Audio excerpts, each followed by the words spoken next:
introduction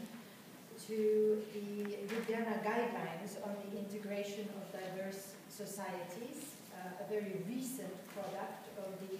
OSCE Office of the High Commissioner on National Minorities, because we launched them just in November last year. So I will try to be brief in my just pointing out a few main points. As you are a very specialized intergroup, you probably know, but nevertheless, just a reminder, the High Commission on National Minorities is an autonomous part, a small institution of the overall OSCE, Organization for Security Cooperation in Europe. And it is the High Commission on National Minorities because he actually represents, at present it's a he, Mr. Polovec, represents a conflict prevention instrument, but in relation to tensions that may exist in relation to national minorities or in relations between majority and minority. However, the High Commissioner, ever since in its 20 years of existence, all three High Commissioners have very much focused to this work in an approach of a justice-based approach to conflict prevention, meaning key tools for looking at avoiding tensions escalating into conflicts is, of course, the full respect for the rights of national minorities, but involvement with all stakeholders. The OSCE has now, just like you have, although I don't see it yet, but I understand that you are 57 members, just like the member states of the OSCE, because last year the 56 we were for a long time were joined by Mongolia. So we cover a broad area of Europe, which of course is reflected in the guidelines as well, areas that perhaps you as the intergroup of the EU do not usually deal with either.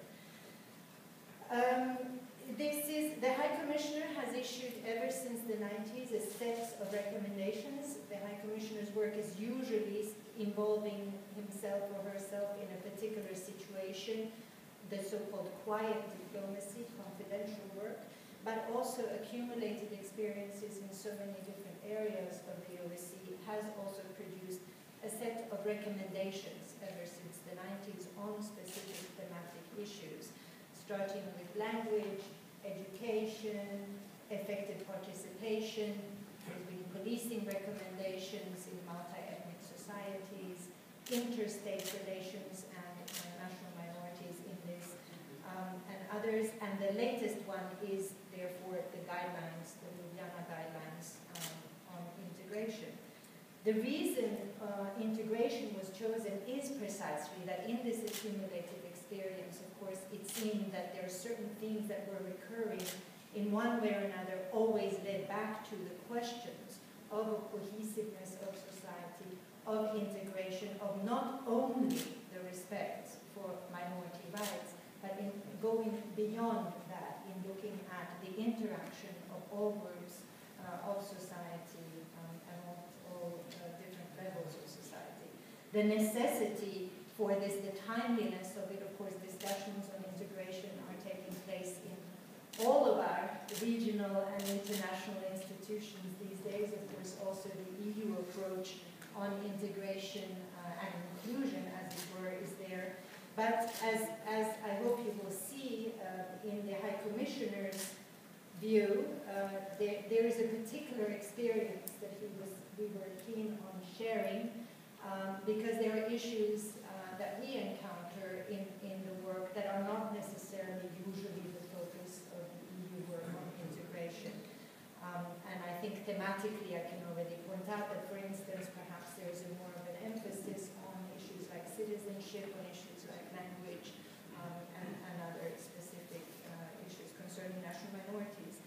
And again, since it is an integration of society we're talking about, it is true that the High Commissioner's mandate concerns national minorities, but it is equally true that, of course, beyond the standards and norms that we use, in particular the Council of Europe Framework Convention for the Protection of National Minorities,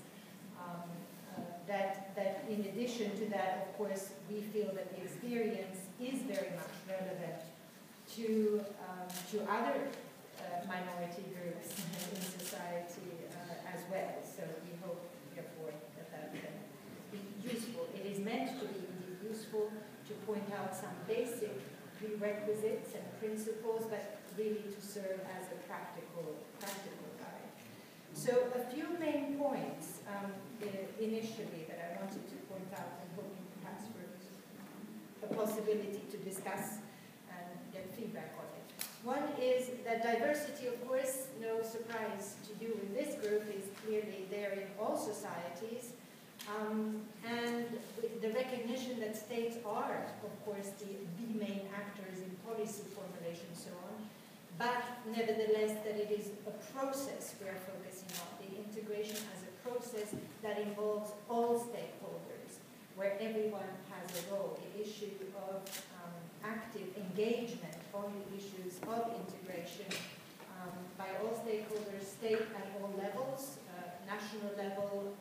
regional, local level, but also engaging with private sector actors, of course also civil society, very importantly. Also, therefore, the process of integration being a two-way or multiple-way process, the recognition that it requires not only interaction by all, not only in view a counter-argument, of course, to the death of multiculturalism kind of argument, but of course the recognition of identity, cultural, linguistic, religious, and other identities does not mean that it leads to isolation, but on the contrary, a stress on, yes, a right to one's identity, the issue of rights of equality, of course, rights of full and effective participation, but in particular in the framework of interaction by all. This is therefore a conception of integration that has a non-isolationist approach to minority rights as well, that yes, the rights are there, but not leading to isolation. But in a conceptualization of integration, where all have a sense of a shared belonging, sharing the public institutions, but also mutual accommodation. Integration of society where all participate in this process so that it is not minorities integrating into a society, of course, but a mutual accommodation by all in a society where all belong. So therefore, a key element of the recognition of the High Commissioner's guidelines is that indeed states are obliged, have a responsibility to have policies of integration. And this, then, of course, there is a framework and they have to be contextualized and so on. In any case, also those policies should consciously target not only, as they very often do when they're there, as we see in practice, that they should not have as a target minority communities only and be seen as a separate part of policy, but really have a very conscious targeting of majority and minority communities reflecting the mutual accommodation process. The structure of the guidelines, there were a few copies I wrote that were back there, but it is of course available on the internet. But just to point out that we started very basically with structural principles, because of course in the broader OSCE area, we do often encounter also very basic questions and the context of democracy, the context of rule of law, the context of a sovereign and functioning state that is capable of formulating and implementing policies. But then also specifically the next session dealing with the principles for integration, meaning of those generally recognized principles we're dealing in, those that are particularly relevant and necessary for integration. Then it comes to the elements for integration policy framework. In order to be effective, what has to be there in place in terms of institutions, in terms of the policy formulation. Again, the recognition that there are multiple actors and all should be maximally engaged, of course in full respect for private sector actors and the role of independent media and so on, but nevertheless the encouragement of the engagement of everyone, all different stakeholders and actors in society in a full participatory process. And finally, coming to the last part, and the longest part, the key policy areas of an integration policy development. In the experience, again, I will want to put the caveat of the High Commissioner, because this is really based on the 20 years of engagement in particular situations where tensions have been present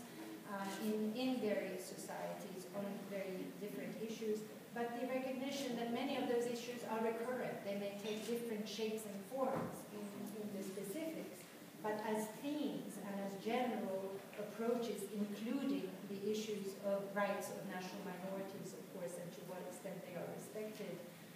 is a recurring theme. And therefore, it starts out with anti-discrimination and the effective equality, of course recognizing that goes beyond anti-discrimination, and that also in particular making the point that we are all familiar with, but not always is there in